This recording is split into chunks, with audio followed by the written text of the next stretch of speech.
God, that's so We both know ugly. that's not true. We know that's not true. What? We know that's not true. I. Uh, You know what time it is? You know what time it is. Full Court Press, episode 14. W me With in here. I'm getting called El Host, I'm getting called Lino. Come on now. No. Anyways, W with Sage. W editor. with Mr. Khalil who popped out of nowhere. Yo, Yo. The Loopsters Lodcast. By the way, yes, Khalil, sir. man. By the way, Khalil, what you doing over there on PC, man? Keep doing your thing, man. Keep doing it. Keep doing it. Leaf I'm proud Dig. of you, man. Wait, what? Educating these people. Wait, You when have what did you, well I've not paid attention. What did You Khalil said do? you said what? he went over to open gym the other day. I thought I heard his voice too, so I looked on the screen. Lo and behold, Khalil there educating them boys about that liquor education, man. Wait, educating about what? He's That Lakers education. Well, I forgot what I said. What I say? I think they were talking about Austin Reeves. and how Oh yeah, yeah. Maxi clears Ty Austin Reeves now. Let's go. All Yeah, right, yeah. bro. All right, bro. You sad as Yo, fuck, my you nigga. can You went yeah. from you went from top 25 player talks to Austin Reeves talks, bro. I don't want to No, hear this, no, no, bro. no, no. The That nigga craziest thing, Maxi's a failure, bro. I don't care, bro. the craziest thing about that is, wait, firstly, Leaf Diggy was good. AD the goat said salute to you too, Brody. This guy here, Mister, is Pops wrong for this? This guy here, he's the type of person who has been hounding. Oh wait, what the hell did I just do?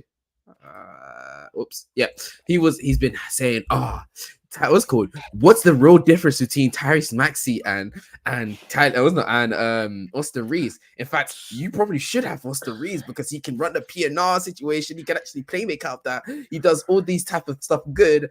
And I'm like, bro, I don't care. I'm gonna tell you now. This season, Tyrese Maxey is gonna take a leap, and you're gonna go. You're gonna realize that, and Austin Reeves' insanity run is over. Guess what happened? I literally, for word, is what happened. But hey, we move, I I don't guess. care. Nigga made a deal with the devil to still lose in the second round. This guy is so sick. It's literally a Alright, fact, bro. bro. Alright, bro. Yeah. He's so Nigga sick. sacrificing souls to still lose in the second round is wild. You're so sick. This man cannot give. This man dodges accountability like people used to dodge the plane back then. That's crazy. Just like how that nigga Embiid is dodging to make the conference finals, bro. Aye. Okay. See, we're not doing this. Hey, what will you say if we reach the ECF this season? What will you say now? I'm not gonna say anything because it's not gonna happen. That's what I It's want to not hear. gonna Dog. happen. So why I gotta say something? It's not gonna happen. All right, so we like Yeah. So why I gotta say something if it ain't finna happen? Anyways, we talking a little bit too much about how the Lakers got stomped out by us by 45 points. Doesn't count. But, All role players were out. Oh, okay. All right, bro. Like Pat we did Bev outlier threes. We out. Well, we wasn't so we was not missing our like fifth best player in Calibre. But yeah, all right, bro. All right. Yo. Niggas literally missed our whole bench. Talking about Kelly Oubre. Bruh, that nigga got hit by a car. You expect him to play? No, for real. Yeah, we was They just yeah, like, but wait until Hey, he wait coming until back Kelly Oubre Wednesday, comes right? in. yeah, he should be. I'm not gonna lie though. Yeah, Kelly Oubre, if he comes back, man, he's gonna help a little bit on certain stuff that we've been missing out on, like good guard like wing defense, specifically. Why is One Embiid thing I dodging also playing the Celtics? one thing Which I means say dodging playing the like, Celtics. He literally played them twice already. Hello. No, but why is Low- he dodging playing them again? Don't y'all He play pl- him today? We played them 3 times. So we played them twice already. What do you mean dodging if you've played two other Nigga, 3 he's games? literally dodging. Yo, 'Cause you're just played the chatting. Celtics. You're You played the chatting. Celtics, and you was at home, and then now I'm beefing. He We ain't coming to the Garden. we've beat them once. They beat us once, and now Embiid wants to sit out, and you're calling Yeah, that because dodging. y'all going to the Garden where that nigga Tatum dropped 50 on y'all and sent y'all home last year. So it just spew propaganda right now. All right, it's time for me It to ain't move back pop, to the nigga. conversation. All right. So we move into the conversation now. we're a month in into the award race, so let's actually start talking about certain stuff that we did speak about. He dodging. All right, Max. Okay, so you're here to hate too. He said El Khalil too. Yeah, El Khalil. Who dodging? Um, Who? Where? What? he's talking about Embiid, I'm guessing. Yeah, he is dodging. But let's go back to what we was talking about earlier. What has been updated in your specific race? Let's start off with Depoy. Who do you think right now is Depoy? Who is the Depoy of the season right now? Why? Rudy Gobert been the depoy since the start of the year. I ain't gonna cap. I was just Respect about to say Wemby. who else is who else is I really don't see anybody else in conversation really. Respect Wemby.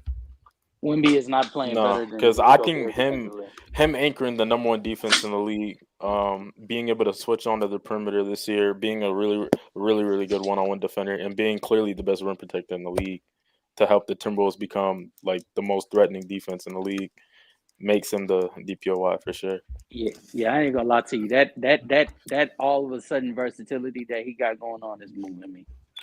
Yeah, like the Wolves, like nobody, you can't do anything on the Wolves when they got like switchability across the entire court, and with on top of Gobert being switchable, he's literally like the best paint protector. He's gonna clean glass, so even if you want to go small around him, it's high. So like I think he's clearly had the best rim protecting season DPOI campaign this year, and I think second will probably be AD. And then But number 3 is Embiid. Excuse me. no. Are we just not going to acknowledge the guy over there in Orlando? What guy? Oh, what? Where? What? That's No, been a bro. team defense. What? No. Who you I'm talking talking about the center. You mean Wendell's Wendell? been hurt, and they still Not been in Wendell. all. Yeah. Not Wendell. Mo Goga Wagner. Batate? Mo Wagner. Is it Papati or is it Mo? I thought it was Mo. You must be talking about Moritz. I mean, all of them. I mean, Mo's None alright of on defense, like but like no, but Goga's you actually a good defender. But Wendell's a that, really good defender. all of But that, Yeah, all of that but I know defense. Wendell's only played like what 5 games this season, but Yeah, Mo has been Mo as far as like giving them that rim protection that's sealing off everything. Shit. I'm looking at him right now against well, it's against Washington. Never mind, that's not a good example. Never mind. I was gonna yeah. say even then, yeah, that defense isn't predicated on one style of deep like play. Like it's not Moritz that's like anchoring the defense. Really, it's a team type of construct. Oh, okay. I think How I about think more you what can about give it Dylan more Brooks? to like Dylan Brooks in Depoy situation. No, I don't think so. You Yeah, don't think Dylan Brooks that has team a is just really case? tall, lengthy, and versatile defensively. Exactly. Oh Like man. great one-on-one defenders across the board and off-ball players. So. Stop letting Jalen talk basketball. It's crazy. Bro. But I think that's more of a team defense. What's your guys' opinion on your boy I think Dylan Brooks should on be the the runner-up. Cavs? The boy on the Evan Cavs. Always, I forgot about Evan Mobley. Yeah, yes. I think Evan he's taken another defensive leap. Although a lot of people wanted to see the offensive leap. Like Evan Mobley's Yeah.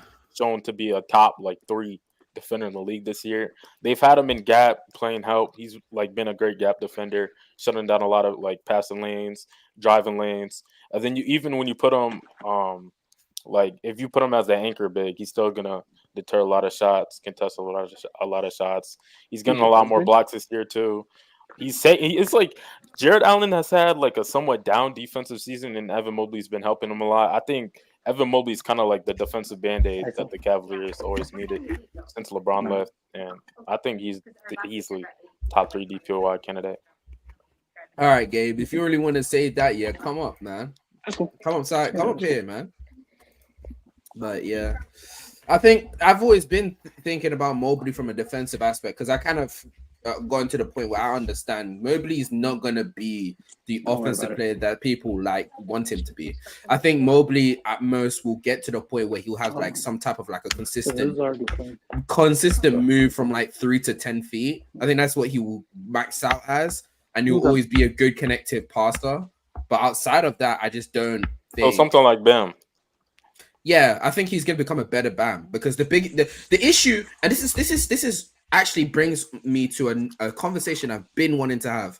There's an issue with a lot of teams when it comes to these centers that are undersized, but and they're quite lengthy and rangy, but they put them as the center because they don't have a spacing because the player that they have can't space the floor as well. So put them at the 4. Of course, it will maximize their defensive value, but because they don't space the floor, it will have issues from the 4 and the 5 spot.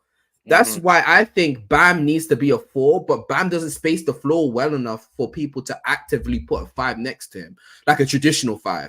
That's why, for example, Giannis is like very blessed that he's actually in a back. Is it back or front court? I keep forgetting this, but let's say backcourt with Brook Lopez, because Brook Lopez is literally the quintessential big that Giannis needs next to him, while certain other 100%. bigs, certain other powerful centers like AD, Bam, Evan Mobley. These bigs don't have that spacing 5 next to them. They don't have that, so they can't. They're not going to be as maximized as if, well, like I said, they were playing like Giannis and how Giannis has that. And that's why I think one of the biggest commodities that's going to happen later on. I'm gonna bet on this is that you're gonna see more bigs that are gonna be shooting threes, like centers that's gonna shoot threes, because being able to space at the 5 position not only stretches the defense, but usually you're guarded by another 5, and centers are usually the rim protectors on their team. And if they are now being pulled out of the paint an inch or 2, 3, 4 feet, that means it's harder for them to react and come back into the paint and try and swat a shot or deter the shot. So giving your team more spacing, of course, that's essentially why. But I think it's even more important for the center position because bigs are not used to actually guarding on the perimeter or guarding a 3-point shooter, if you get what I'm saying. Yeah, for sure. Yeah, so at the end, what I'm trying to say to this is that I think Evan Mobley's natural position is the 4, but I'm honestly think he might slide down to the 5 because he would need because there won't be any 5s that can actually space the floor, and then they'll get a spacing floor next to him. And I think especially with him becoming a better rebounder too. I think they should definitely be more comfortable in putting him in the 5, putting him at the 5 in more scenarios. And the funniest shit is what Bam is I think Evan Mobley is what Bam could have been if he was taller.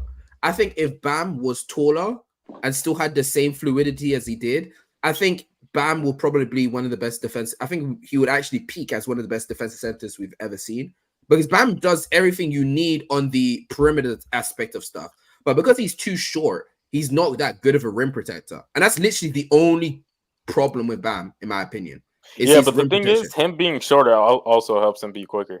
Or on the perimeter, but you've seen players that have outlier ability to guard the perimeter, like Evan Mobley. That's what I mean by that. Okay, yeah, but yeah, that is very like hard to do. Like being like 6'10" and being able to legitimately slide across the perimeter without any issues and not constantly needing help to rotate over. Like that is super hard. That's why like Evan Mobley definitely has a lot of value as a defender, because you can put him all over the court and he'll be effective. In playoff time, that helps a lot, especially when you try to get into different schematics to help your personnel for the other people on your team. So you saying okay. So you're saying the Bam could be Evan Mobley on the rim protecting if he was taller. Say again? If he had Evan Mobley's height, he would be a better rim protector, which would put him in the conversation for. Yeah, because I think it would take less. He would have less issues with having to time his jumps.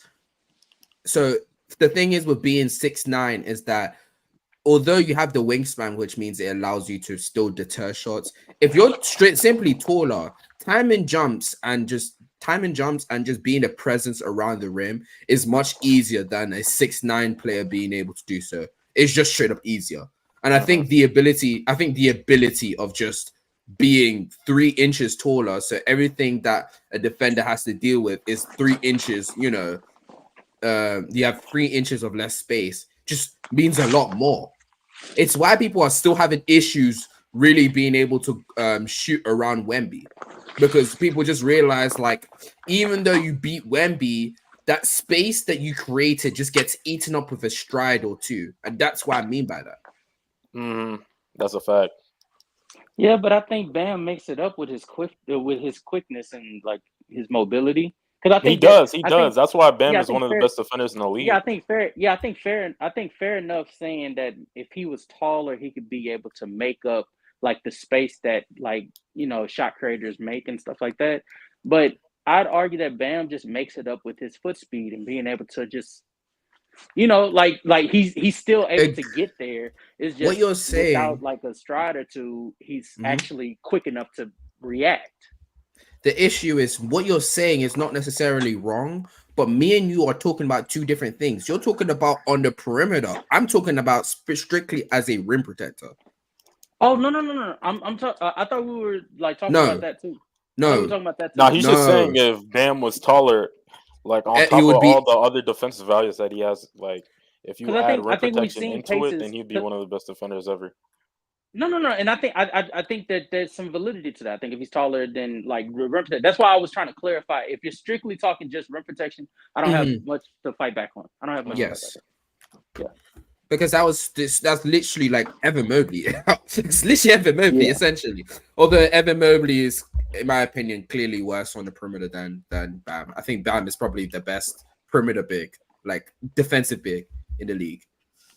Maybe Claxton is like there, but other than that, I think just Bam is just the best. Yeah. So I mean, I think when healthy, it's still AD. No. nah. I never even see. I'm dead ass. There's probably a 1.5% chance that 80 guards the perimeter on a game by game basis. Well, I think I think I don't. To me personally, this is just me.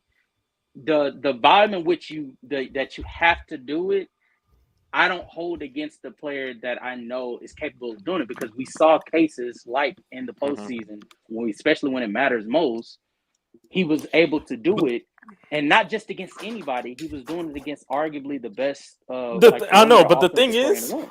those are like that's like the sample size of it is super small. I get it because AD has done in the past more often, like in 2020, where he was Yeah, guarding Jimmy for legitimately like 2 straight finals games and like shutting him down.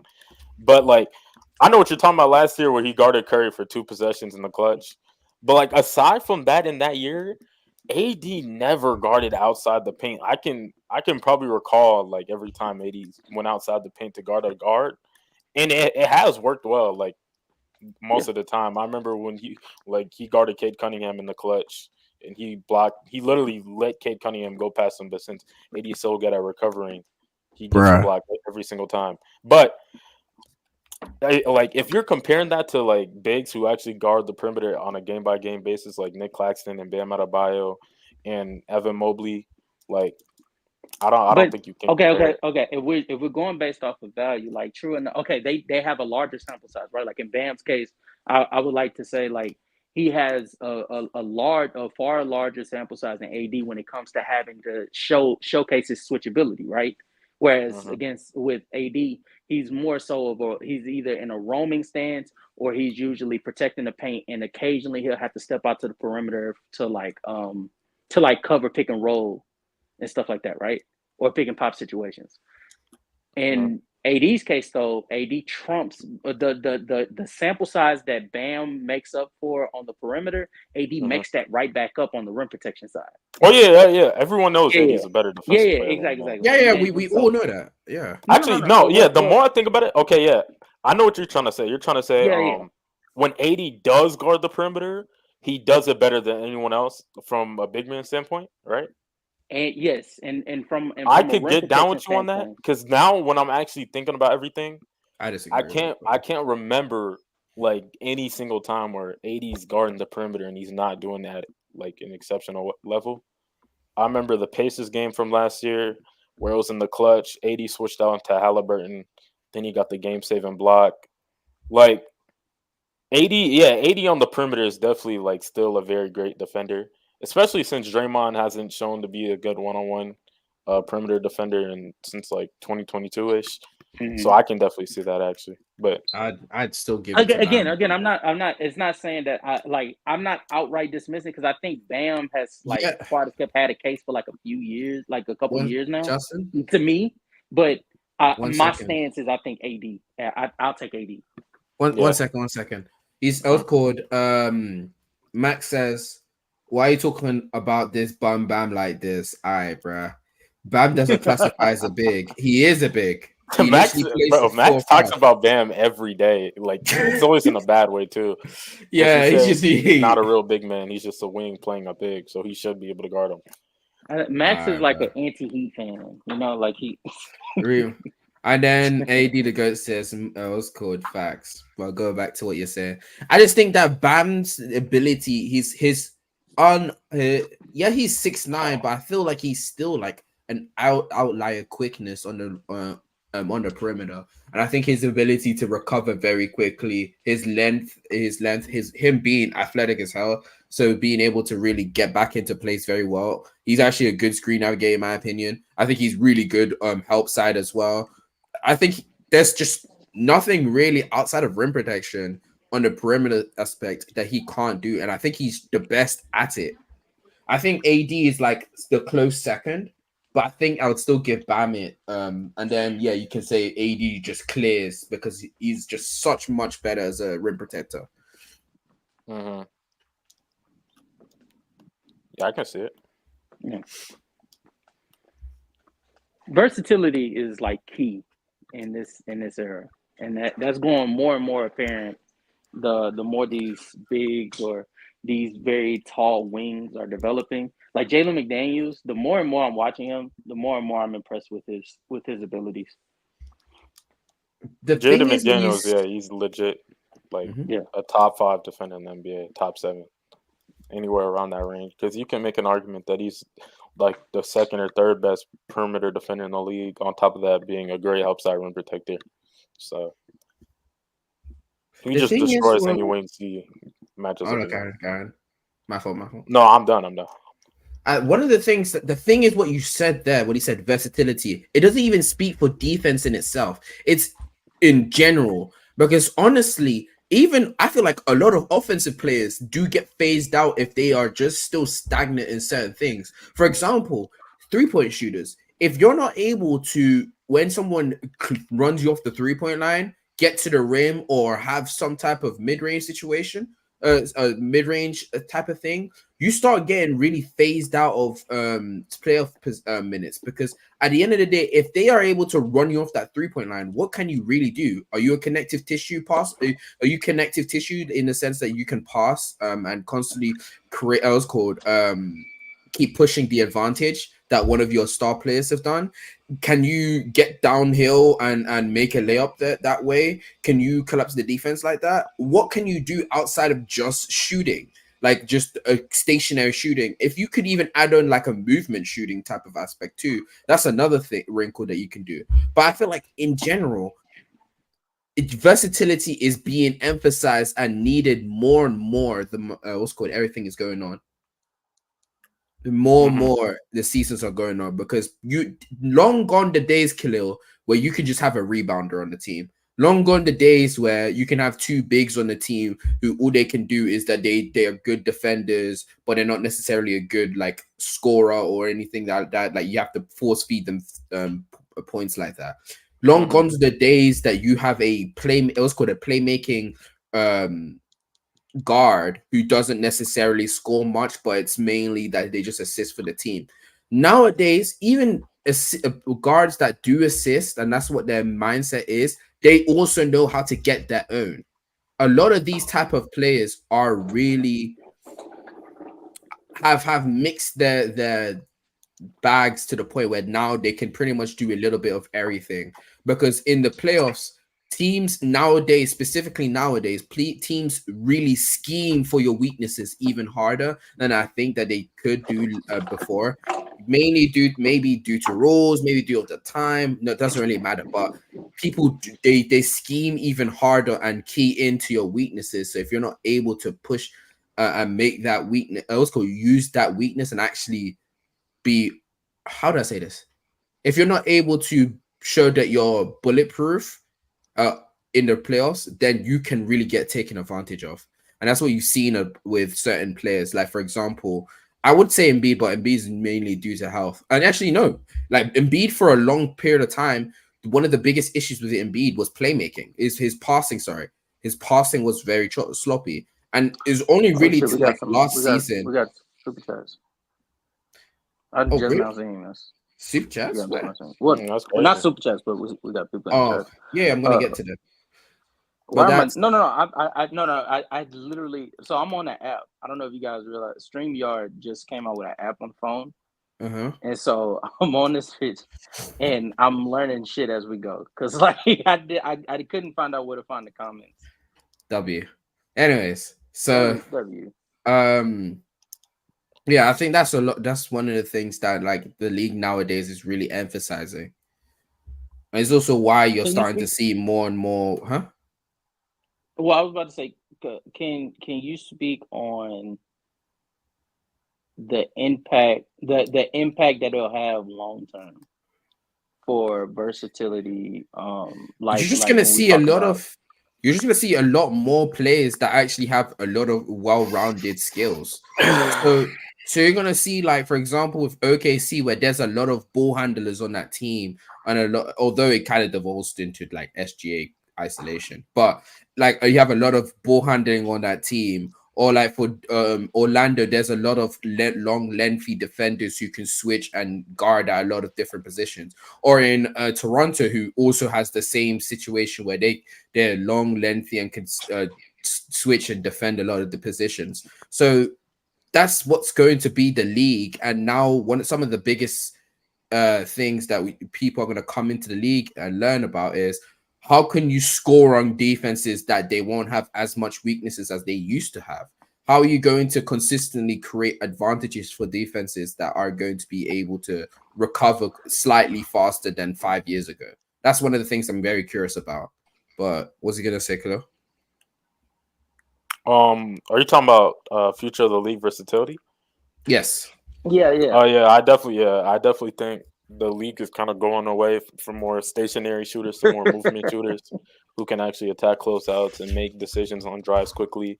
And there's overall basketball players who know how to make decisions straight off the catch, so you can involve them in more actions, so they can create advantages for the team.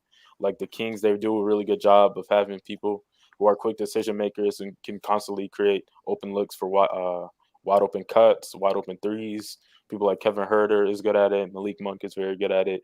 Obviously, Fox and Sabonis are good at it with their two-man game. But all the best offenses in the league are just filled with guys who can consistently run around the court, catch and shoot threes, hit threes on the move, attack the closeouts, get to the rim, or you can make quick decisions, whether it's in transition or in the half court. And that just makes the defense consistently on their toes every single time. Because when the defense always has to react to a certain situation and you never let them off the hook on a possession to possession basis, that's when you consistently just have one of the most best. Like that's why you're seeing record breaking offensive numbers every single new year, because offenses are getting way more advanced than back in the 90s, where you would have four people just standing on at one spot and letting the best player isolate.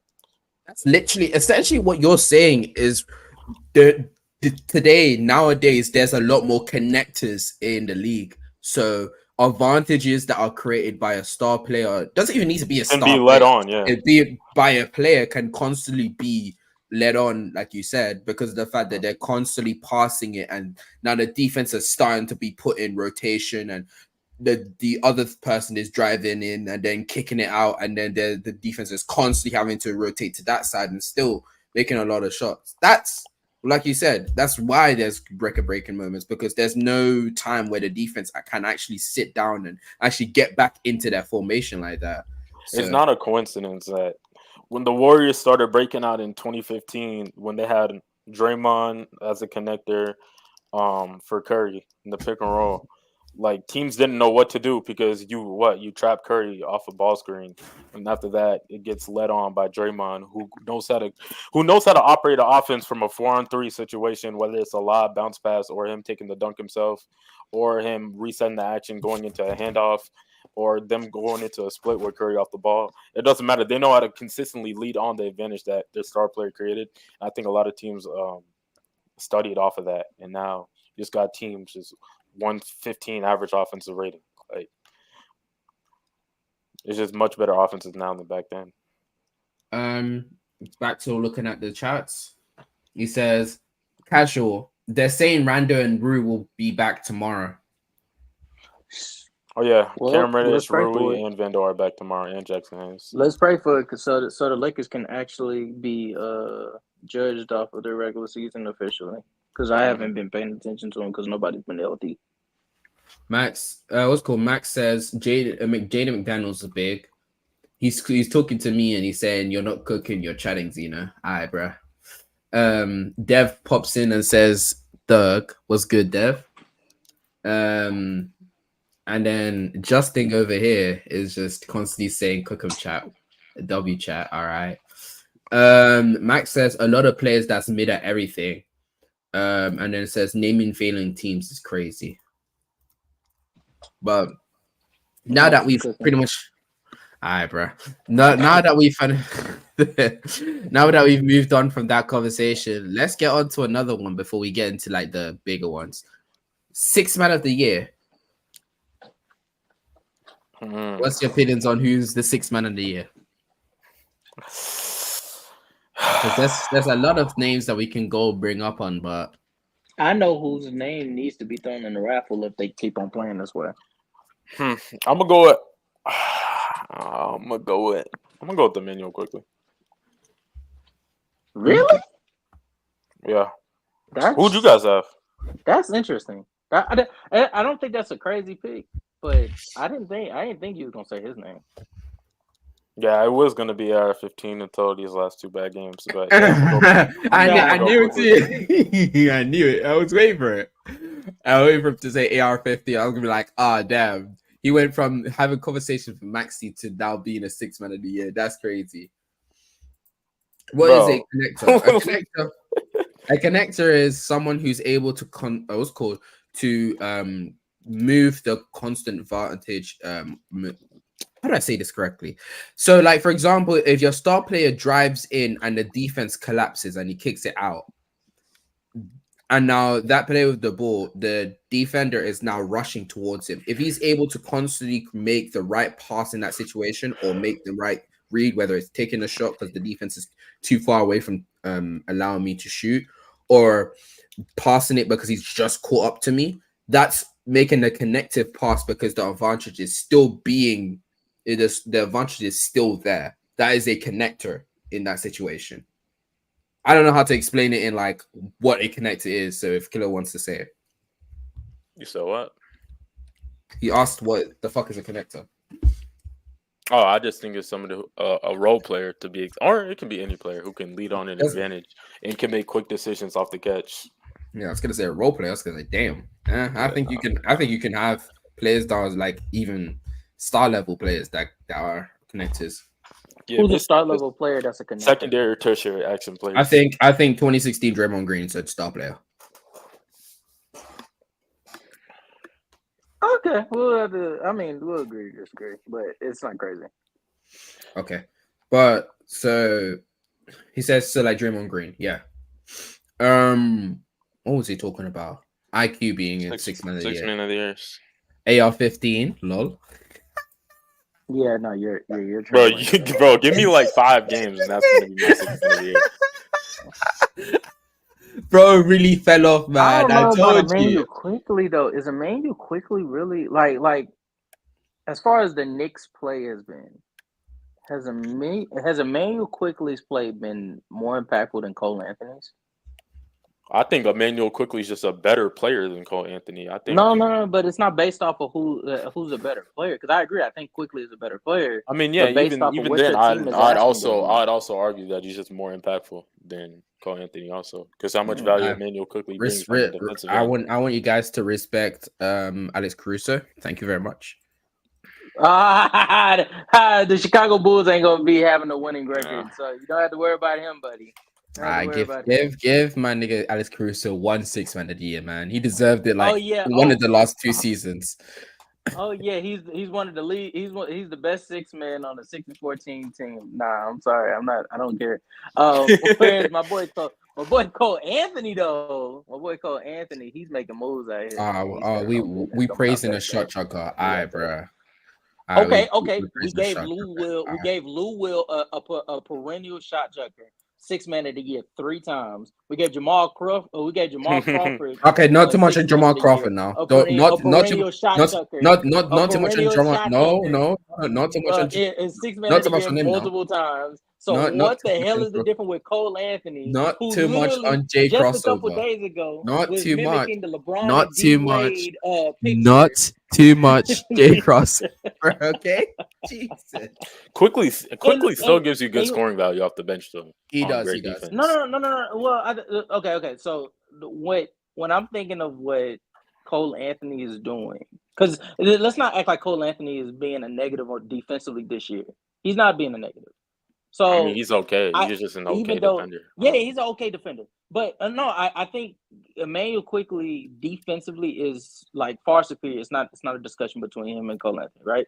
But I think Cole Anthony this year offensively, I think the true love that he should get is the fact that he's actually playing like meaningful basketball. Like he's actually the points that he's scoring for this team, the 15 points he's giving or the 16 points he's giving the Magic is definitely impactful considering they don't really have too many. Marco Fultz was out for he's been out for most of this season so far. I think he's only played like I want to say like 6 or 7 games. Wendell Carter Jr. is out. I think Anthony Black and Jalen Suggs have been going Slugs is back and crazy, forth. Slugs is man. wild.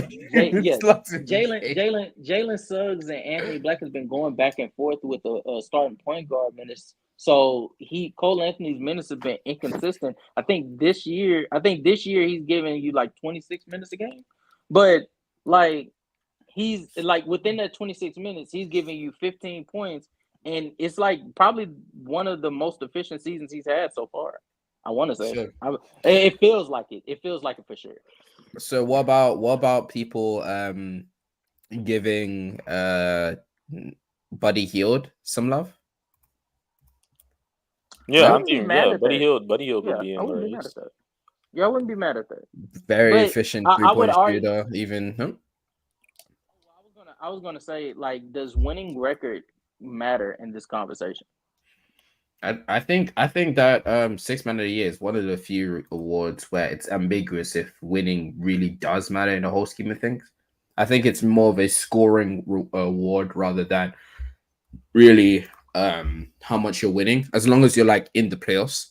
Because can you guys like remind me throughout the other like seasons who won the award and like I was just about to ask who even won it last year. last Shit. Jordan Clarkson, didn't he? I think Jordan Clarkson won it in 2021. Yeah, it was 2021 or two. Let's see. 6 man of the year. Yeah, carry on the conversation, I'll tell you. Yeah. Yeah. Basically Last all I'm year saying, it was Malcolm Malcolm Brogdon. Brogdon. And the year before that it was Tyler Hero. And the year before that was Jordan And Clarkson. Those are all Brogdon, majorly winning teams. majorly winning. 2023, Malcolm Brogdon won it on the Celtics, who were, I want to say, was the first seed. No, second seed. They were the second seed. Yeah. 2022, Tyler Hero won it on the Heat. And I want to say 2022. That was the first I think seed. that was the first seed. In 2021, Jazz were the first. Yeah, Jordan Jazz Clarkson won it. You're not Clarkson wrong. won it on the Jazz. And it wasn't 2020.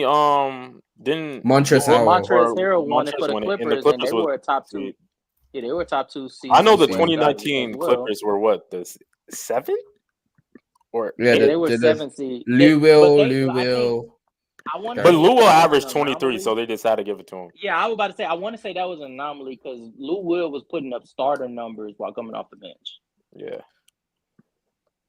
But yeah. So, I think for the last 2 seasons, was he just doing it for 2 seasons in a row? Because I looked for What? 2 seasons straight, and he's not. Yeah, Lua averaged like 21 plus for 2 years straight with the No, Clips. no, no, no. Yeah? The last season, so 18-19, he averaged just straight up 20, and then 17-18, he averaged 20, No, no, no. It 23. was Yeah, 17. It was 7. Yeah. Okay. Okay. Oh, I see yeah, what you're saying. I see what you're saying. yeah. So it was only So 1 year. Lua didn't have a year where he averaged 23. He had He averaged 22.6, which 23 in is 17, 23. 18. What year? In Yes. 2019 season, he averaged 20 points. Mm. But I want to say 2018-19 was also the season they didn't expect for that was the year that was the year after they traded Blake Griffin.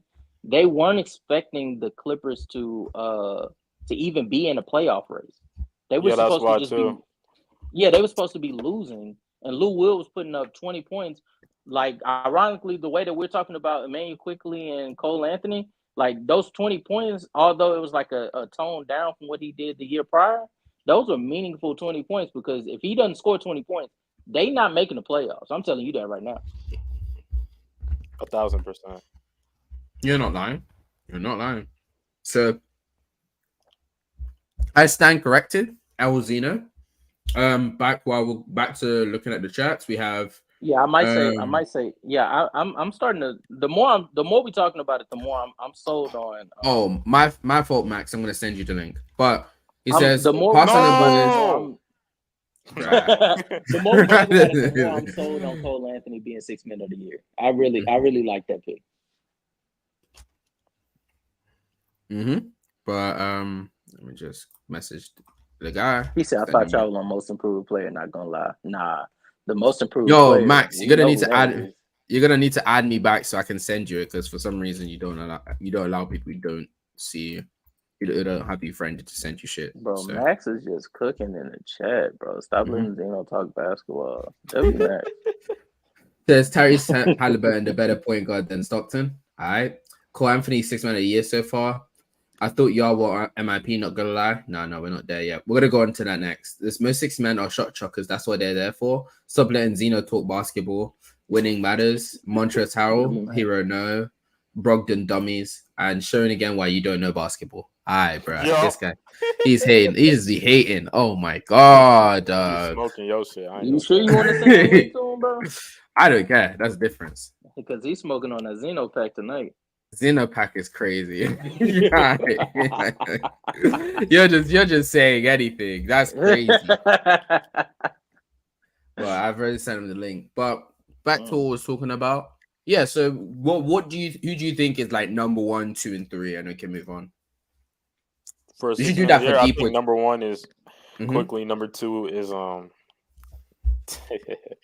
number 2 is right, I don't like how he just whatever, laughed bro. like Number 2 is Reeves. Number 3 is Alright, bro. Yeah. No wonder why you laughed. No, I don't even want to give that nigga no credit, bro. But like objectively speaking, he's up there. I'm not gonna Bro just started laughing like like some fucking anime villain. Alright, Oh, bro. we talking about most improved?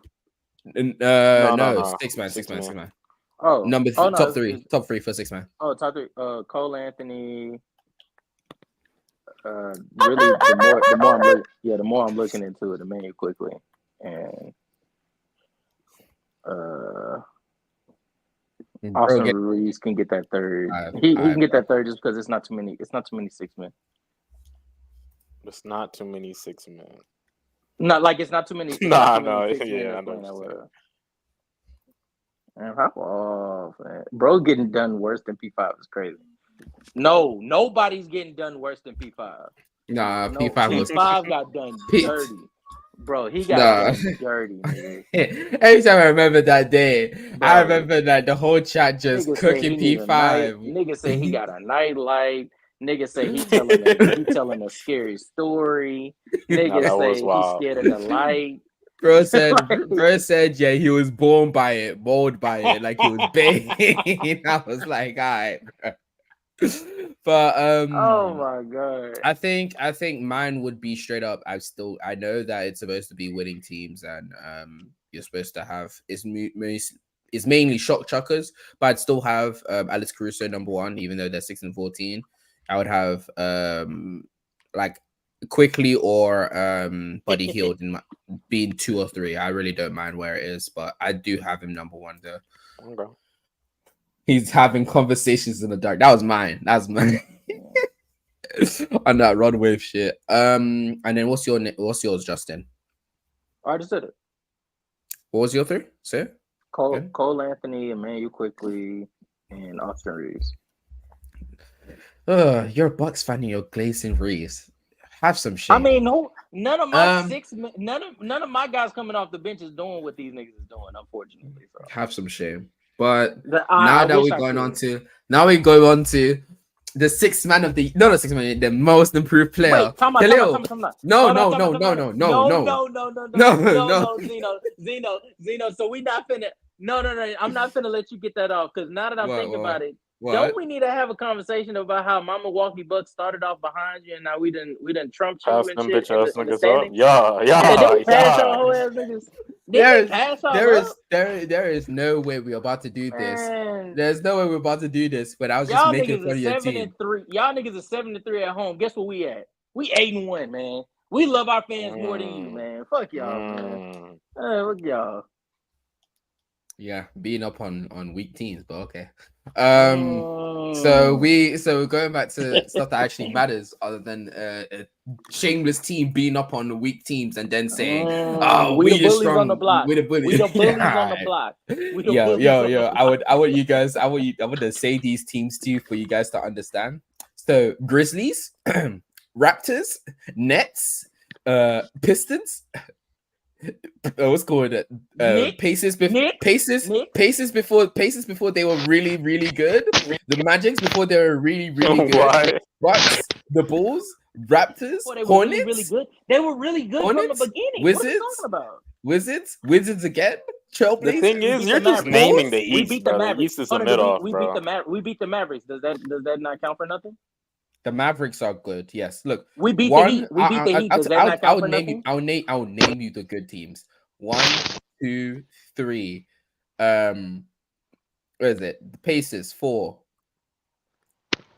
Knicks 5. Sixers 6.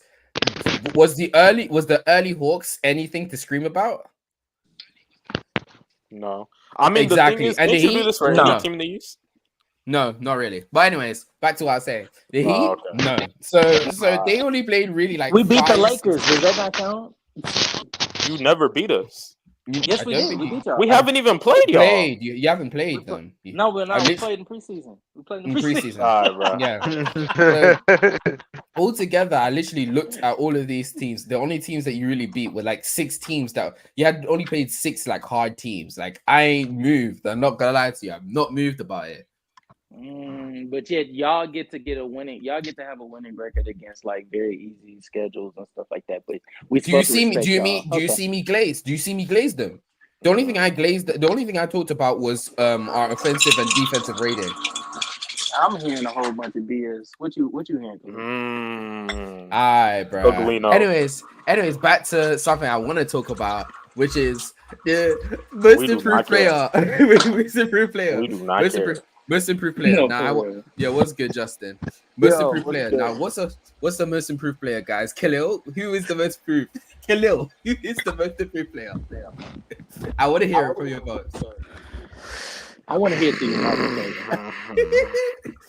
And you, Justin, too. You say it straight after. Who is the most improved player in the league right now? All right, bro. It's Tyrese Halliburton, nigga. The fuck you talking about? Nigga, nobody's gonna give Maxey no credit, bro. Just because he got a bigger offensive role. Tyrese Halliburton is literally the most improved player in the league. Yo, I'm not listening to this. Justin, who is the most improved player in the league right now? MIP right now. Man, I don't want to have to say it, bro, because I was talking a lot of shit about him, don't I? Yeah. And I really don't respect his team like that. Don't care. Carry on. But I'm gonna have to rock with that boy, Tyrese Halliburton, man. No, you thought I was gonna swap up, man? Nah, man. You guys Yes, sir. W. Halliburton, man. Yeah, sir, bro. Wild Reese Halliburton, man. That's what we That talking is that. You guys are actually nasty ass people. Cause Is it he's really Jesus. nasty? cause he's top five. Cause he's top five. That's why. That's why. I'm so sick of you people. I can't get to do my victory lap, but you guys get to the victory lap every chance. Aye, bro. Okay. Man. I give that nigga respect when that nigga can create a shot consistently. No, he'll never do Okay. that. Aye. I'll So give we that just nigga respect when he can play without Embiid consistently. Yeah, we just didn't play today we without just Embiid hating. either. I get just that nigga hating. respect. I get that So we're nigga just respect hating when that like nigga last not a game, downhill like mover. last game. Pelicans lucky Did a shot job from a like bum. It wasn't nothing special, bro. okay. like he didn't go fit 33 on efficient shooting, but hey. Yeah, coming off Embiid ATOs doesn't count. He's literally Mm, getting freed up all the space from his big man. yeah, that No, man is a catch and shoot I'm talking maker, against man. the Pelicans. I'm talking about Pelicans. Oh yeah, I thought you were talking about against us. Yeah, no, No, I told you the Pelicans. Pelicans was just lucky shots. Ah, oh my god, you guys are so sick. You guys can never just be honest with yourself and know that Maxi Mm, is the not sixth man of the year, the most improved player. And where? What? He's not the most improved. Who's the most improved, Justin? Then who is? I would give it to Sengun right now. talk about it. That's Talk another nigga about it. over at That's Max. talk about it. Talk about it. Talk about it. I think Talk about it. Sengun has We need to just start giving Sengun respect. he's doing the same things, just better right now, and his defense has You mightily mean improved. so Tyrese Maxey? Doing the same thing, but Doing better. the same thing, just on more volume. Yeah, just But what he's Tyrese not Maxey's doing it doing. better. He's just doing the same thing on more volume. He is doing it I'm- better. What? He's not. Because He's always been a great Who's doing shooter. what better? because he's way more confident in making those reads in the pick and Okay. roll I think I see what situation. he's. I see what he's saying. I see what he's You're saying. you're I'm literally not seeing saying anything new from No, Maxi that like I didn't see last year.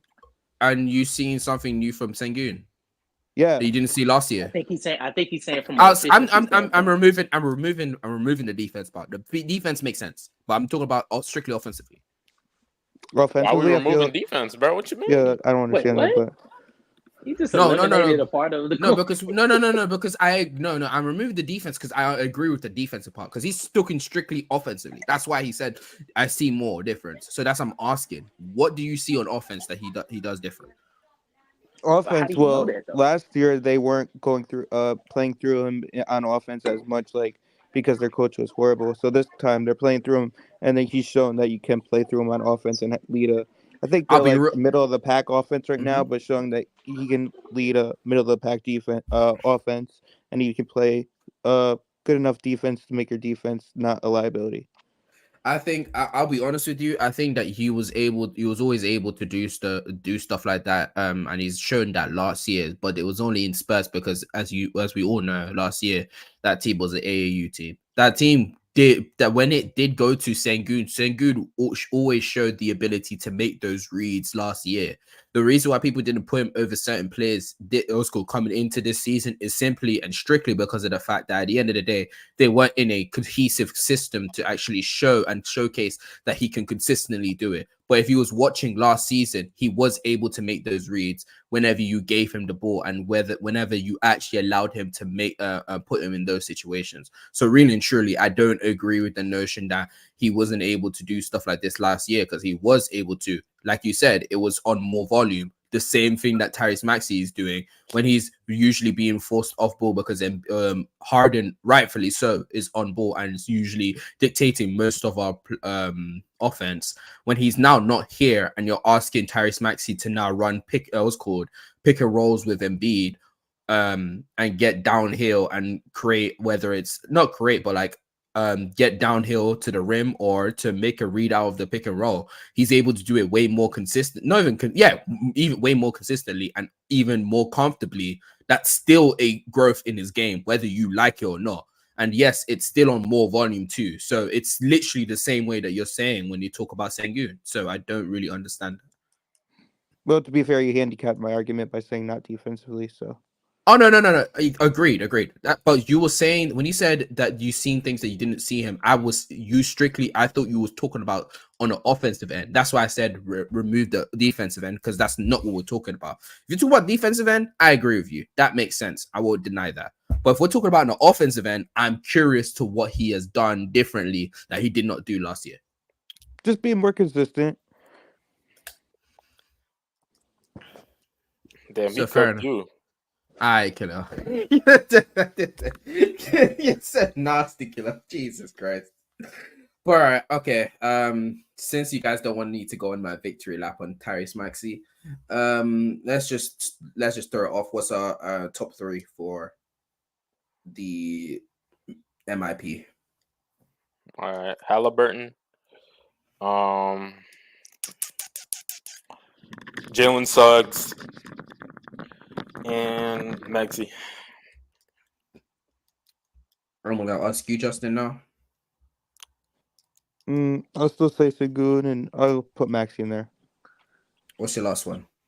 Top three. Top three. Oh, top three. Yep.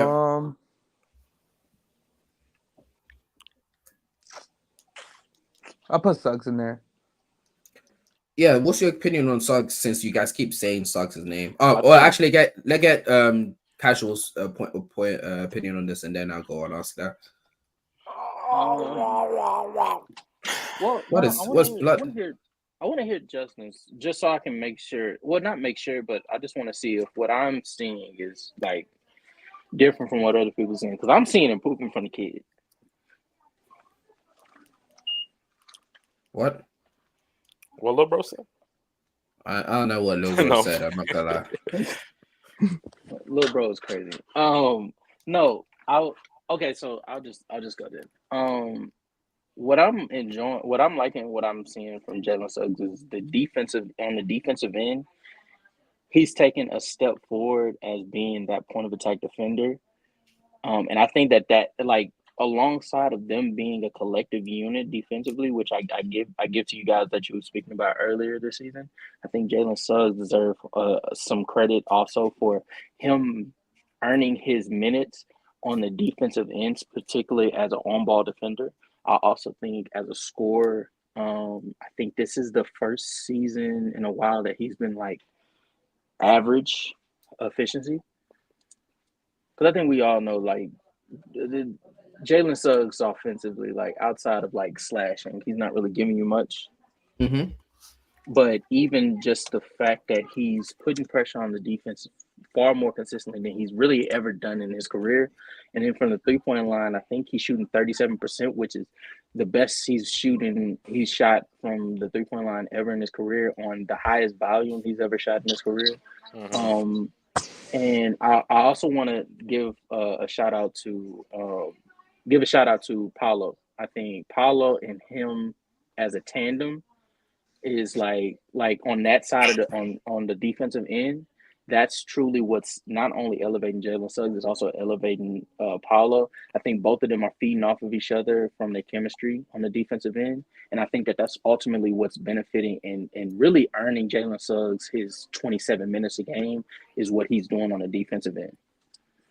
I mean, yeah, Jalen Suggs is definitely one of the best perimeter defenders in the NBA because how good of an action stopper he is. Because he puts so much pressure on the ball that it kind of freezes up what the opposing team is trying to get into with any type of set they want to run.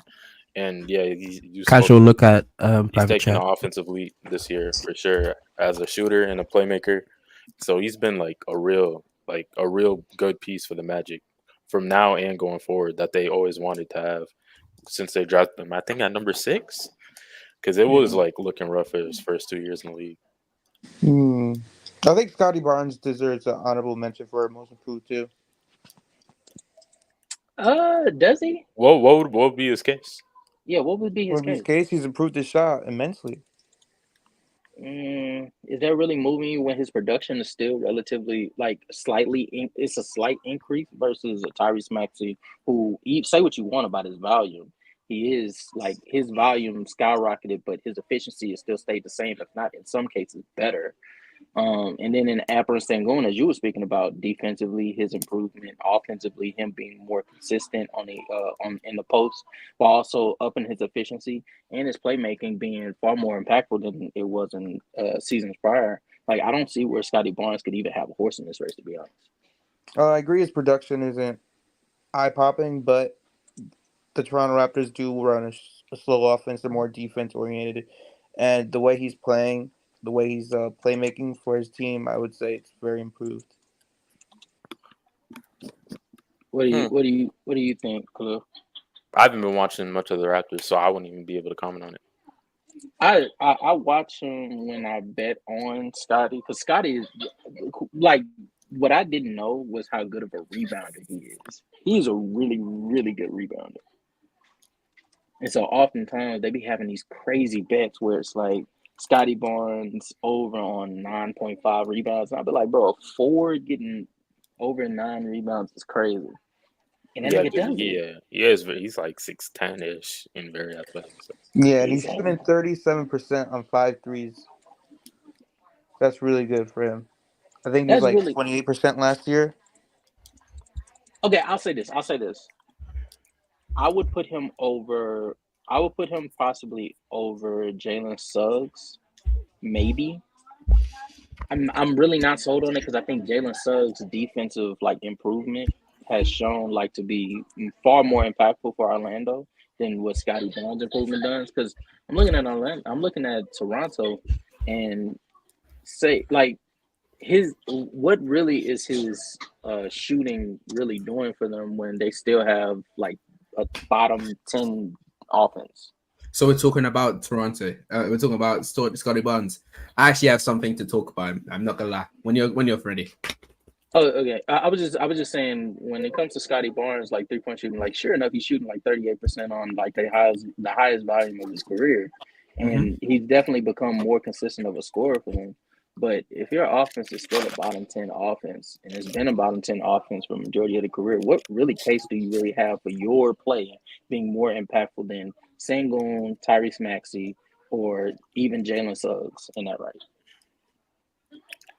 Player. I understandable, but I just think um from a skill set point, one of the biggest things, and everyone who did watch Scotty Barnes in his rookie year and his second year, one of the biggest things about Scotty Barnes that he already had coming into the league offensively was that playmaking vision, that passing vision that he already had. He already was able to be a really good transition passer, in my opinion. He already was able to really make those reads when he actually had an advantage. And actually was able to create in those opportunities in the half court as well. The issue was with Scotty Barnes was he didn't have a consistent outside shot or just a shot in general, so defenses could play off of him enough so that what's called him he can't pressure the defense unless he's like getting downhill. Now that this season he's shown that he's now a good mid-range shooter, and he's getting to that mid-range and shooting it very like very comfortably, like he's a fifth year player, like he's doing it very comfortably. And then he's getting into his three-point shots in with consistency and with like confidence to the point where like teams are now having to guard him like a normal star, like star level like creator, and that's Mm, allowing his passing to actually be even more emphasized and his playmaking to actually go up that much. I think one of the biggest issues with him before, which was scoring, has now kind of been negated, and now he's able to really flourish that passing and that playmaking eyes that he had, which is one of the biggest things that I really like on him. One of the other things, I'm not sure about his defense. If anyone can talk about his defense, if it's going better or not, I'm not it's really gotten sure better. about that. It's definitely gotten better. It's definitely gotten better. He was But I guarding There's that know, actually KD the other there's day. actually one thing I do want to give. I do. That's actually another thing that on top of his shooting, I do want to give Scotty Barnes love for. Defensively, he's showing to be far more like his versatility was always on display, right? So I think that was understood from his rookie season. I think he took it similar to Evan Mobley though. He's taking it up a notch. Like his impact. Like I think that is going under the radar because Pascal being on the team along with OG Anunoby, like they've always been a great defensive core. So it's sort of going under the radar. But Scotty Barnes defensively, like for like chat, whenever y'all get a chance, like really go and watch Scotty Barnes defensively. His switchability and him being able to like make offenses stagnant at times, it's really impressive. The funny thing is with him, like, I remember Khalil, we had this conversation about this is in the Discord. We talked about players with motor, and I'd said about how AD is probably has one of the best motors for a star level player on the defensive end. Remember that, Khalil? Mm-hmm. I think Scotty Barnes is in contention to have one of the best motors defensively in the league. I Like can that, definitely see that. Even like the games I've watched, he does always have a high motor on the defensive end. he just doesn't stop. Like he just doesn't stop moving. And he's on the play. He's now helping. He's helping. Now the ball got swing to the other side. He's now rotating. He's trying to now contain the ball handler. He's now beat by the defender. He's trying to help now. Now he's getting kicked over. He's now sliding into rib position. He's never giving up on the play. It's insane watching him sometimes. I'm not gonna lie to you. And what's funny is for you to have that defensive talent on that team, like with Pascal and OG Anunoby on your team, there would be plenty of reasons. Like I've seen players where there's really no reason for Scotty or even OG at times to even have that much, like be that active on the defensive end because like it's already been secured by the other player or the other two players, right? But they still stay within, like they stay in the action. Like they don't sit down. Like they wanna be involved in some way, shape, or form in that offensive play being blown up. And it's really impressive. Where does this go? I'm guessing did Kaiser give his top three? Yeah. All right, so I might as well give mine. So my top three would be Maxi. I think Scotty Barnes would be my third, and then number two will be you guys said his name. I completely forgot who it was. Pingu? Yes, thank you. There you go. That'll be my top three. I actually need to ask you now, Justin. Who is your sixth man of the year? Your top three sixth man of the year? Top 3 Yeah. of the year? Yeah. Cam Thomas gotta be up there. No, I was about to say my first would probably second. I forgot about Cam Thomas for most improved. Oh my god. He did. Yeah, he hasn't played enough games. He's literally played like 8. Not playing enough games. That's why I didn't say his name. I would probably give it. Yeah, I'll probably give it to second, a close second, and then third is the more we're talking about it, Scotty Barnes. The more we're talking about it, I do want to say, like, on all seriousness, no troll. This season has been phenomenal. I think the only reason why I can't really. We can't hear you. We can't hear you. I think Tyrese Tyrese Maxey.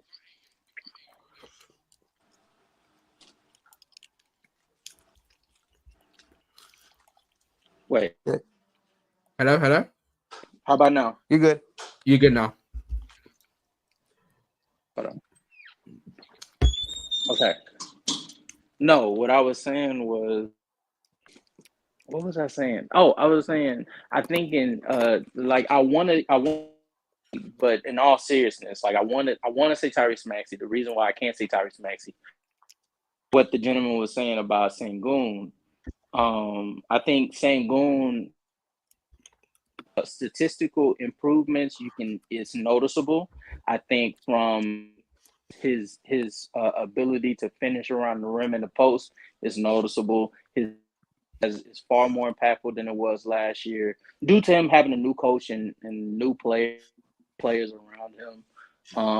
And the offense being run like mainly through. That's why defensively you can notice this is an improvement. And really swings it for me is the fact that when it comes to the Philadelphia 76ers, the Rockets were looked at as a play-in, best-case scenario team. And in large part, that's due to Sengun's like ride. That's why I think he would probably win it.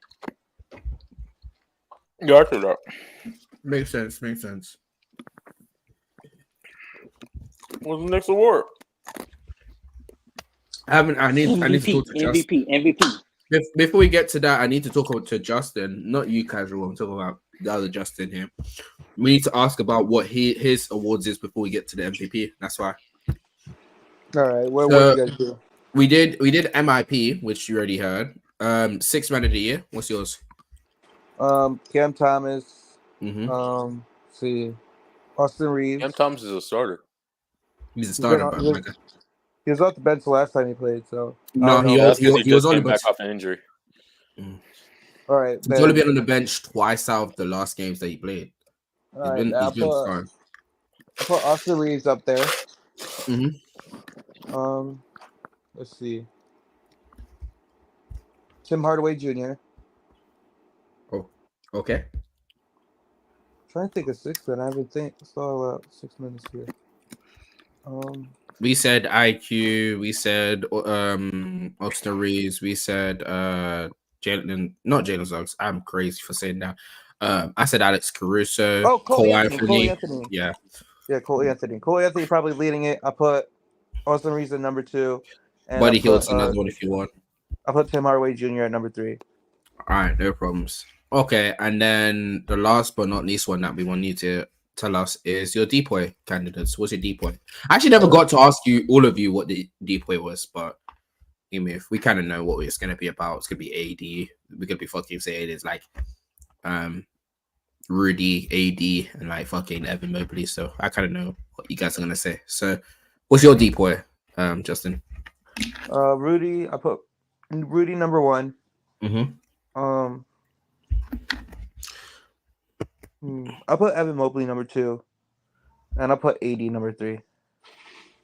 All right. Okay. Now on to the big thing to talk about, the MVP discussion. So why is MVP Jokic? It's not. I think Who's he's the the MVP. who is Luka? It's Luka. And where? In what? Video games? Chess? Checkers? Madden? NBA 2K? Definitely not basketball. I just think the Nuggets have a more complete roster. And Wait, without Jamal Murray? he came back. He just came back, but I mean, Jokic did play like 8 games without him. of him, like Okay, but I'm not going to use that as thing. But I just think the Nuggets have a more complete roster. I think their bench might be better than last year. And Jokic. Yeah, Karen. I think if Luka could get the Mavs to a top 3 or 4 seed Mm-hmm. with the similar production he has now, I think it would be hard not to give him the MVP just because of what he's doing with the talent he has.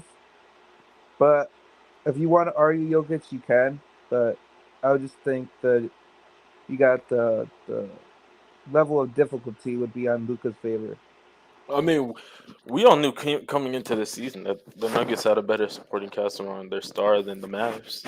I don't think that takes away of Jokic just playing better than Luka. I disagree with that. I thought a lot of people thought the Nuggets bench would dip without Bruce Brown. I mean, it did that. I actually think it's better. I think they're more versatile with Peyton Watson, Zeke Naji, Reggie Jackson. Nah. Reggie Jackson been really balling off this year. I don't. The thing is, I think the Nuggets bench last year had a different type of synergy with Bruce Brown and Jeff Green being able to extend what the starters will provide for them on the offensive and defensive end, and they did give them a defensive punch. And from a versatility standpoint, I think they were very versatile last year as a bench unit. But I think they were better. and this I year, think they were better offensively last year off the bench. I think they're better defensively off this year off the bench. I mean, yeah, you can say that because they're playing Peyton Watson more and Zeke Naji more. But the thing is, Christian Braun, he hasn't taken like the leap that people thought he would as a second year player. sturdy. And then even like Reggie Jackson, like the newly added Reggie Jackson, DeAndre Jordan pick and roll that they're doing. I don't know how much that's going to be sustainable come playoff time, and I don't know how much of it is Reggie Jackson having like an outlier shooting season right now. But But I, even I if it's an outlier shooting season, You if know it they're not happens doing this that. season, You know they're not it's doing just that in a the real post. player. And shout out to no, but the thing is, I'm just saying because I don't know if that's gonna sustain for the rest of the year. well, we're just going off the this year, and probably not. But I think him as playing off a Joker in the pick and roll will work Salute dividends for him. sturdy. I think Aaron Reggie Gordon, Jackson playing with Jokic in the pick and roll. not in the pick and roll as the main ball handler, but as Jokic and Jamal Murray, and then he'll kick out for the shooting. I I think think it's Reggie Jackson's more of an on-ball player than like a stationary. He's uh, definitely more on ball. Because like I think I think Reggie Jackson's Mhm. best trait is probably his passing. So I don't like he definitely should be like the lead ball handler when Jokic and Murray aren't on the floor. They can go into unironically, the I Reggie think Jackson I offense. think he really peak. Okay, saying peak is crazy for a role player, but I think his best time of being like an off ball player was when he was on the Clippers. Specifically, I think it's In 2022, 2020. 2020. No, the year after, the one that they went to ECF. I think that was when he really Oh, was really good. 2021. That's sort of the year I'm talking about. Okay. I think that's when he really showed that he can play off ball. He can actually Yeah, space playoff the of floor Paul with George. consistency. Yeah. The That's what thing I'm is, talking they about. were kind of sharing um like playmaking and like ball handling duties. Responsibilities. Yeah, Yeah. after Kawhi got hurt.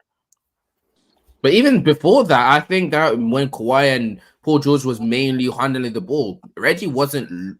You, if anything, I think Reggie was better at that point because one, he was taking less defensive attention, and two, he was able to spot up and actually take those type of shots without actually having so much defense is converge on him and actually Hmm. make them at a good rate. So I actually Yeah, think that was his best time. But yeah, you can say that. but I to think Jokic has all the advanced numbers. I mean, he's always going to be more efficient than Luca, but I think most of the voters just look at the numbers and where you rank, and if Luca has that and he's a top 3 or 4 seed, I think he'll win it. Mhm. Hmm. I I do want to end off with saying I just want to get off to the chats. So it says just listen says less improved player is clearly Dame. Lol. Easy to Dame's been get cooking wins recently. Yeah, the free throw line. when I you mean, get he did this 130. last year too in the free throw Easy to line. get wins No, when you get 100 free throws. Not gonna lie, by the Sage. Bucks bullies on the Y'all block are is so funny as dis. hell. The Bucks are just the Cowboys of the NBA. It's crazy. Stop letting Zeno Why talk so funny? basketball. All right, bro, Max. Maxi All and right, Bead that's more Merchant. like it. Ha, ha, ha, ha, ha, ha. It's Luca being the MVP, I'm guessing. A Sterling pulls up and says, salute everybody. Thank you very much. A Sterling was good. F the Nuggets. All right, bruh. And then why is it not Embiid though, if we're being honest? Because I LeBron is hope you one of know. the I haven't hate. I hope you know. I never paid him to say that. Just wanted to know. So I do think Embiid Um, would be number 2. yeah, of course. And Goat has been cooking this season. Let's talk uh, about Bro, Embiid's peak this season. If this is throw this, truth, bro. if this is if this season is really who Embiid is, even if he shows it in the playoffs, what are we talking about as an all time peak? Let's talk about this.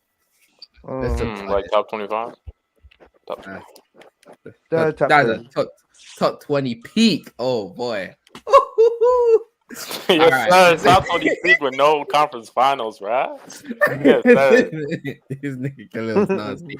Hey, sorry, hey, Khalil. Yeah, If yeah, my Embiid, nigga. if Embiid had LeBron next to him, maybe he would reach ECF. But hey, Oh, we would sorry, have it's sorry lost to with that be nigga. sorry, If man. If if we, We we would have had Embiid, fuck Embiid. around yeah, lost if with Embiid.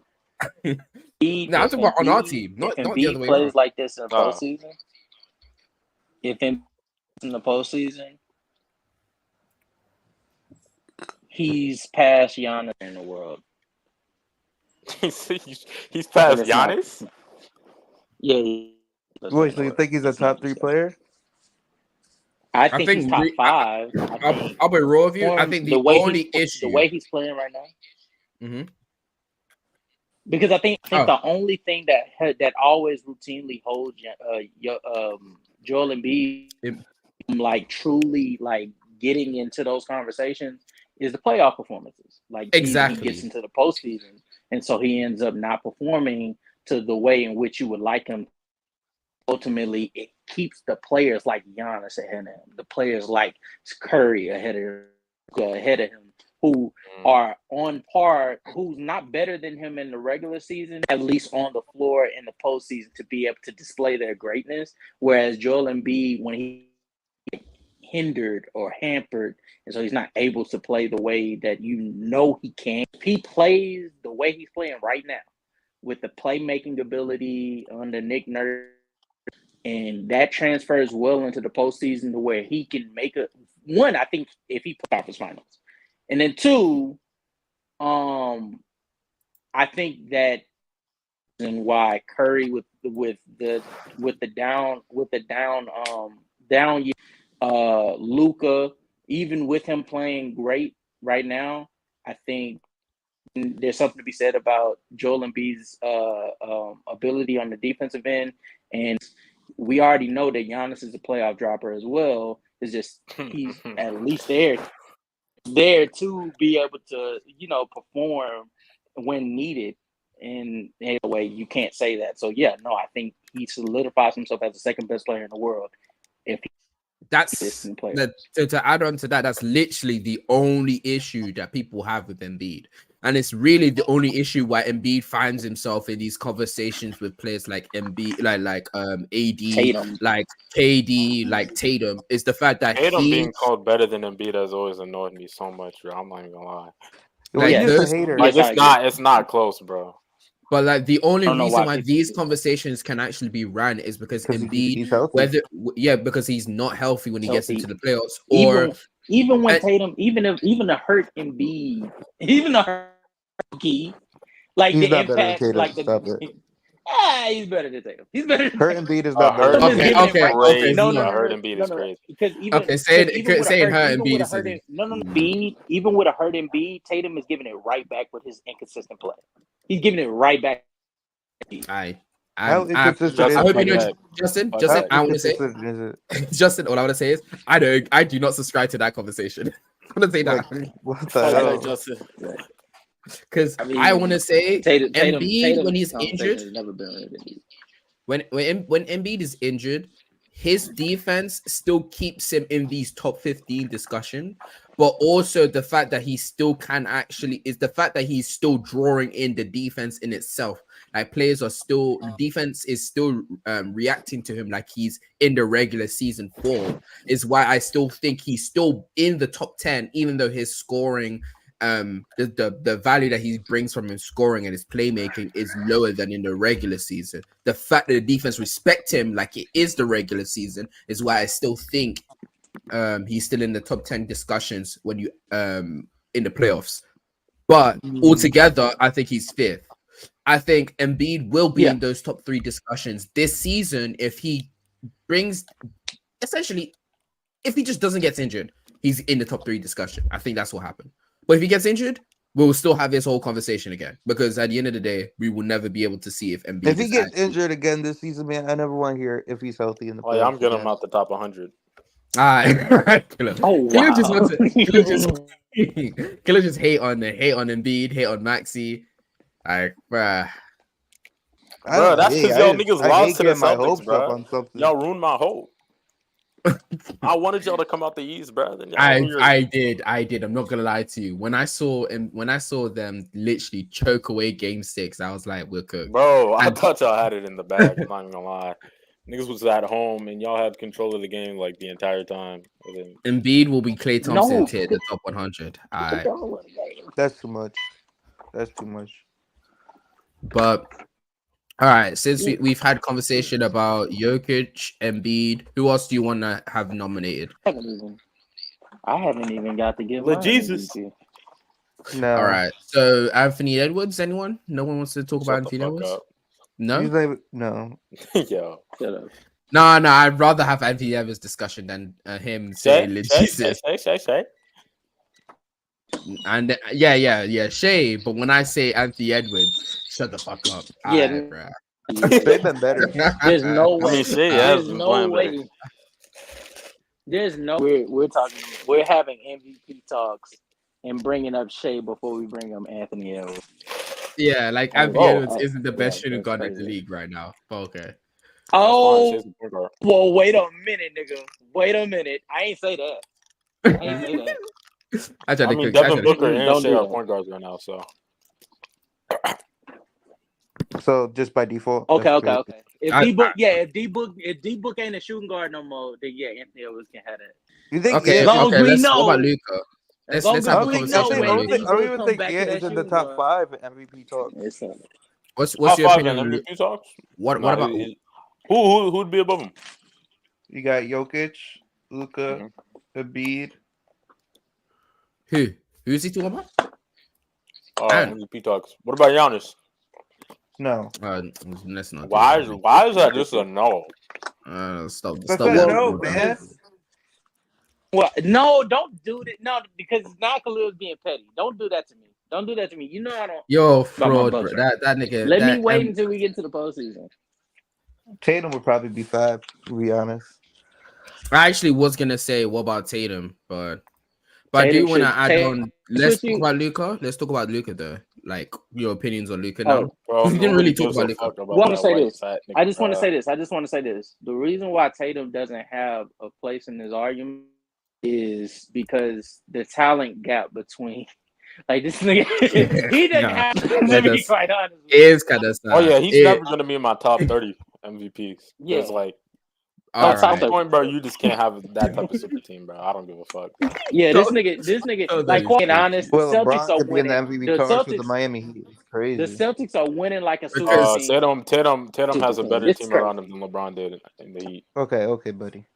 I'm dead ass not trolling. so we're just gonna ignore No, like what, one of the so best with big no, like one of the with best bigs in the game like with Jalen Tatum. Brown, who's like a top 15 player. So wait, pausing And his Drew Holiday and Derek White Drew Jalen and Brown's not Holiday, a Howard top and Sam 15 Hauser. which player. is So we I just love going Jalen arguably Brown. ignore the top Okay, man. 1 okay. Jalen Brown and is what, Derrick top White. 25?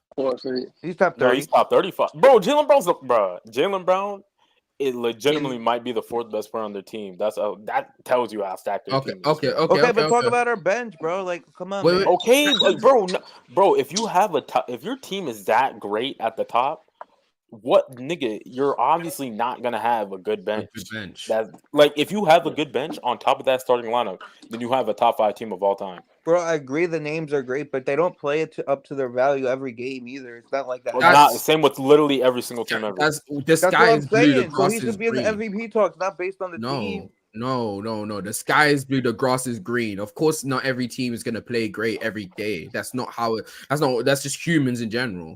But So when you sit Embiid down, wasn't in an MVP talks when he had I'm the sorry. super team. Embiid never had a team like this.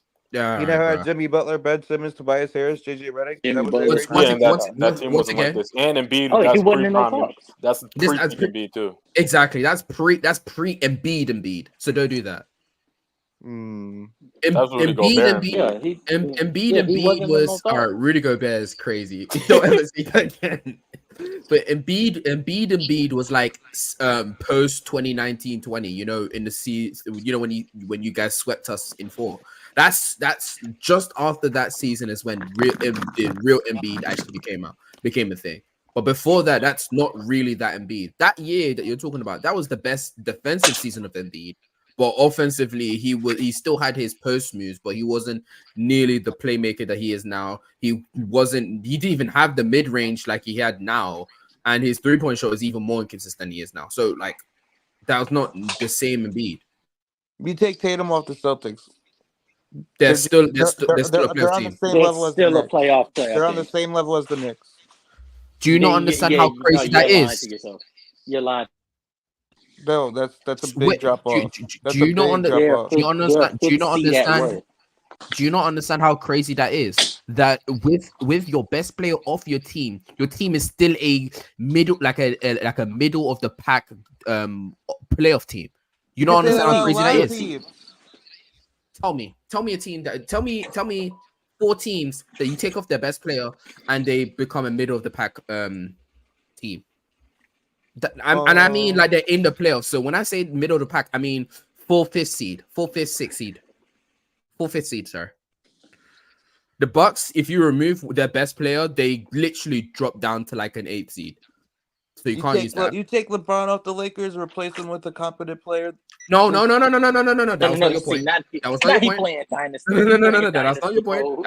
That was not your point. That was not your point. Your point was you remove Jason Tatum, they become a fifth, sixth seed. That was your point. You never said you remove KD from the Suns. They're fifth or sixth seed. And he's not an MVP. I actually think that they're fighting for a playing spot. I'm not gonna lie to you. I think they straight up do. Bro. Oh yeah, no, I disagree. don't think I disagree. Because I think they literally just then have Booker and friends, and what's called what KD does for them on the offensive end, essentially allowing Booker to be playing off ball, on ball a lot more, helping Booker on the offensive end because he's one of the best off ball players in the league.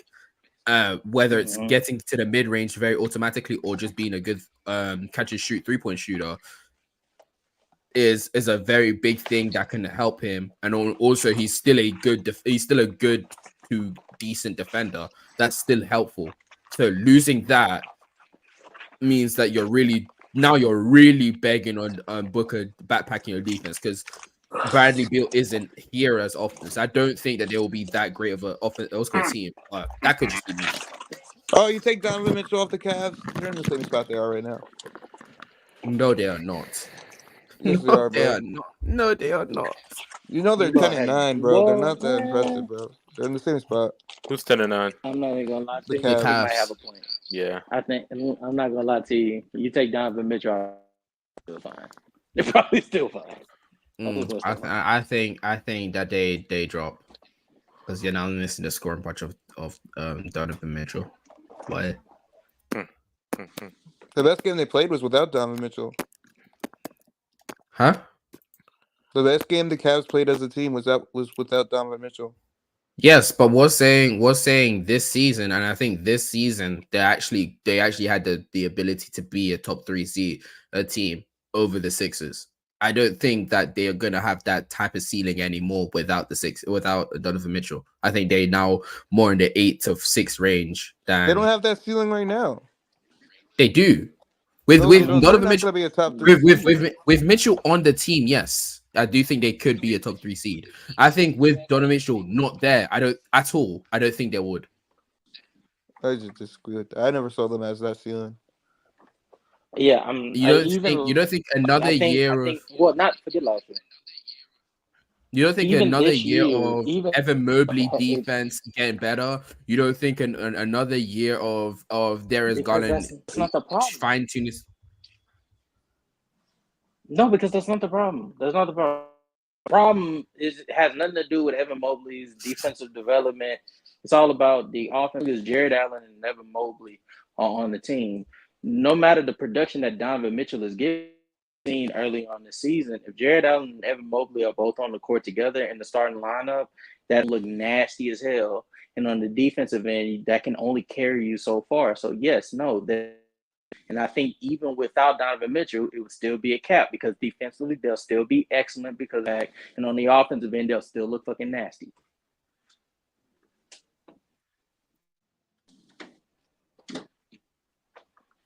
I agree.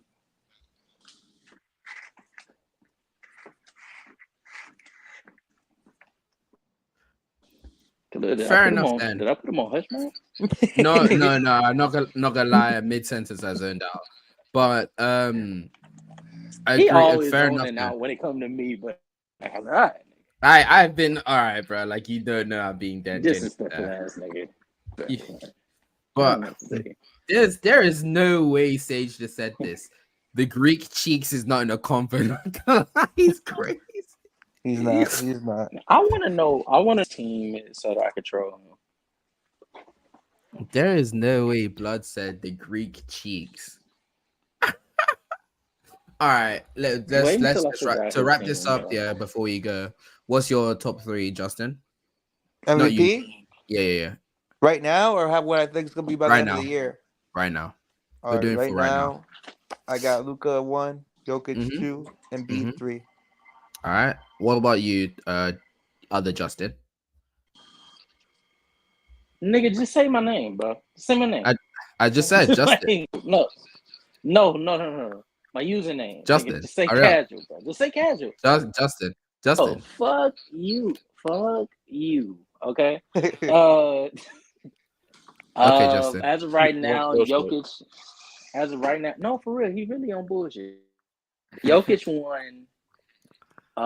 Anthony Edwards 2, and I'm stuck between Shea or Embiid 3. Go with Embiid. I'm gonna go with Embiid. What about you, Khalil? LeBron D. Reeves. Come on, bro. And Be then serious. for me, it's sadly Jokic, then Embiid, and I'm not gonna lie to you, it's kind of hard for Luka 3. All right, so Oh that's actually shit! it. Oh What? yeah, you're right. What? You're right. About What? what? You're right. It's Luka. Yes, Luka. I forgot He about not in my Luka. top 7. That's because you hate Shout out white to people. Luka. And he overrated. I do, but he overrated. Mm. All right, Overrated. That's since we just chatting, this is a Full Court Press episode 14, a month into the award race. Thank you for coming through and watching. We had Mr. Justin here. We had another Justin here, and then that's it. So thank you guys, and I'll catch you Hey, guys later. real quick. I love it, show. And we had Hold Kilo on, too. hold on. Real show. Did you already end the show? Okay. Nope. No. So, real quick, tune in on. Make sure to tune in on Sunday. We have a special guest. T-Zone has agreed to join up on the show. We're gonna be this goat, or his le goat, and we're gonna get into. Make sure to tune in on Sunday. All right. W false Goodbye. advertisement.